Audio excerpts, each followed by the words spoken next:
So I have to tell you, MAGA is so angry, and I would think that they would be less angry since they delivered a red wave for the Republican Party, but they are still, hostile. Not all of them, okay. I don't want to generalize everybody. I'm only speaking once again from my own personal experience.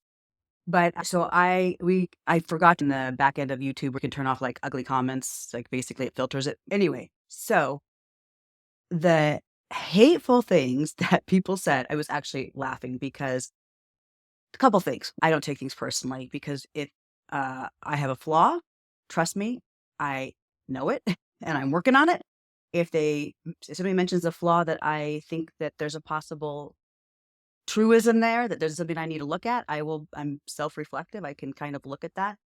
I want to grow as a human being. And if it's just hateful and mean, I just think it's more of a reflection of those people. And literally anybody who would say some of those hateful things, I just think to myself, you must be living the most horrific life that you actually feel and think that, like it's incredible. But just to a couple of the things that they said, I think is important to acknowledge. And I didn't want to acknowledge it up front, but so a few years back, I had a infection. I don't know if it was like Bell's palsy or Ramsay-Hunt's disease or something, but it's left part of my face paralyzed. So it also affects those diseases affect sometimes how your brain works. Or sometimes I use wrong words, and sometimes I'll go this way a lot because so you don't see, but so you could kind of see like when I talk, I'm very crooked. A lot of people say they don't notice it, but on video you notice it more. But it does affect my speech a lot of times. So I sometimes I have a hard time saying words, like actually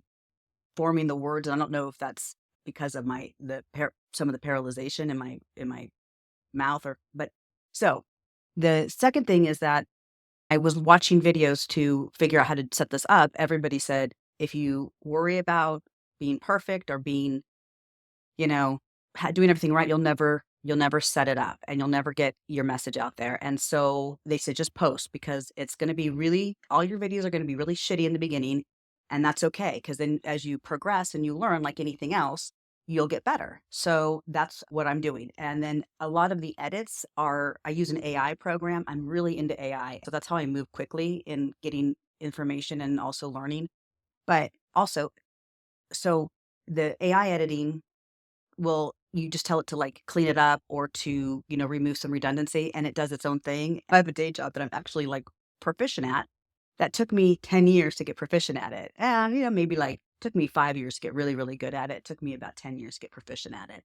So anything takes time. So I don't take it personally, but I think it's such a reflection of, and I don't want to say Trump supporters because I think there's a difference between people who support Trump, who just don't know, and then those MAGA people who are just, like, oh, woof. But anyway, so I thought that that was an interesting little observation I had this week. I've never had it personally at me, but I knew if I did these videos that I would.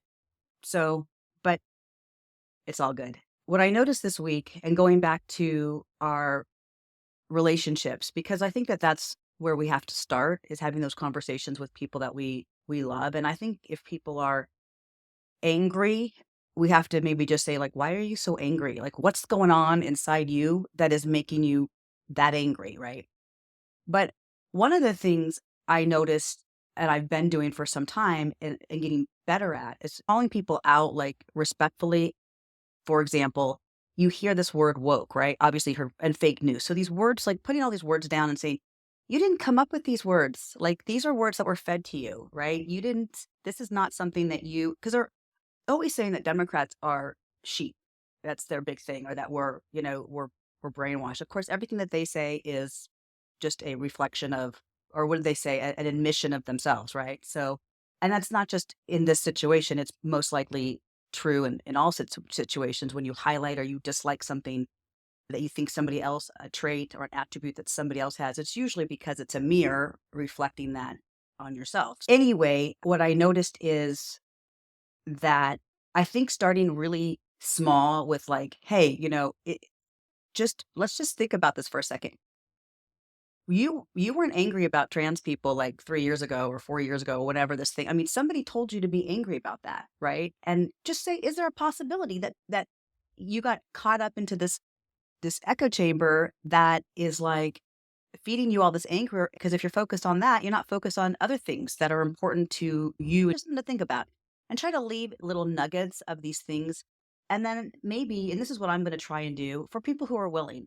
And one of the things that if I move forward with my relationships, if people are willing, is that we're going to have to be able to have conversations, and they're going to have to be willing to to listen to my side openly as I've listened to them, and I will continue to listen to them. I will continue to watch what they want me to watch. I really want to challenge them to give me real reasons why they think that Trump is the best person, or why they support them, because they've never been able to do it.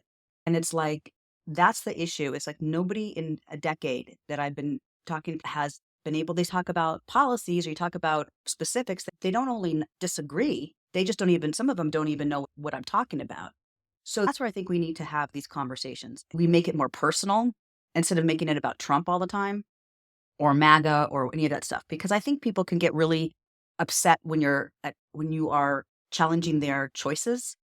We learn this a lot in sales and business. It's, you don't want to say, well, that was dumb that you chose that, competitor. And I'm going back to my challenger sales approach book on how to have uncomfortable conversations in a sales negotiation, and push people to challenge their own beliefs.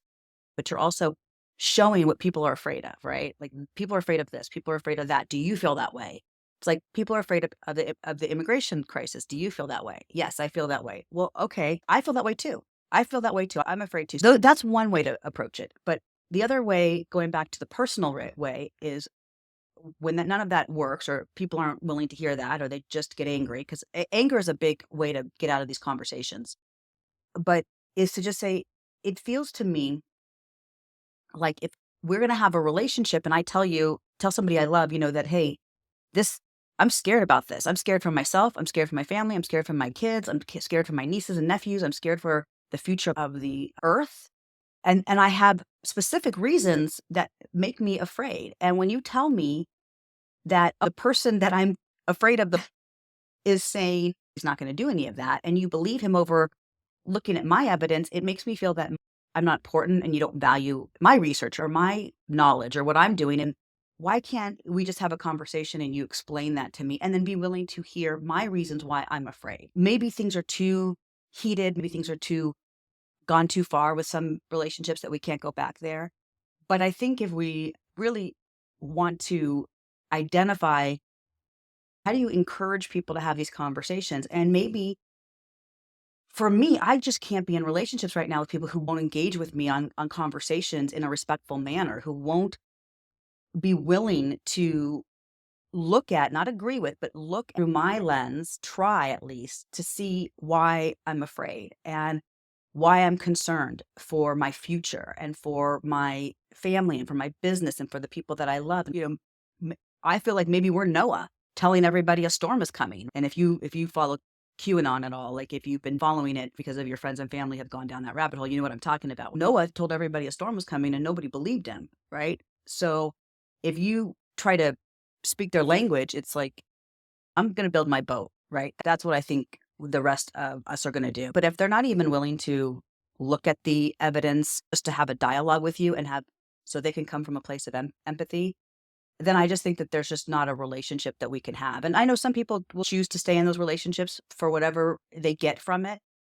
For me, I can be cordial, I can be nice, I can, this doesn't mean that, like, I'm never going to talk to people again. That's ridiculous. But if I don't need to talk to them, if I don't need to engage, I won't. If I need to engage because it's benefits other people, or it's not reasonable to not be pleasant, I can be pleasant. I can go to dinner in a group of people. I'm not going to have people in my house under my roof. I mean, I had big hopes and dreams of building my family out as it grows, and being able to, with our growing success, be able to wrap that around our family, right? Especially the younger members of our family, do things for them and take them places. We've been working so hard to be able to do that. It'll happen with some of them, but it's not going to happen with all of them. So it is what it is. Time will tell. But anyway, those are my stories. Thanks for listening. All right. Bye.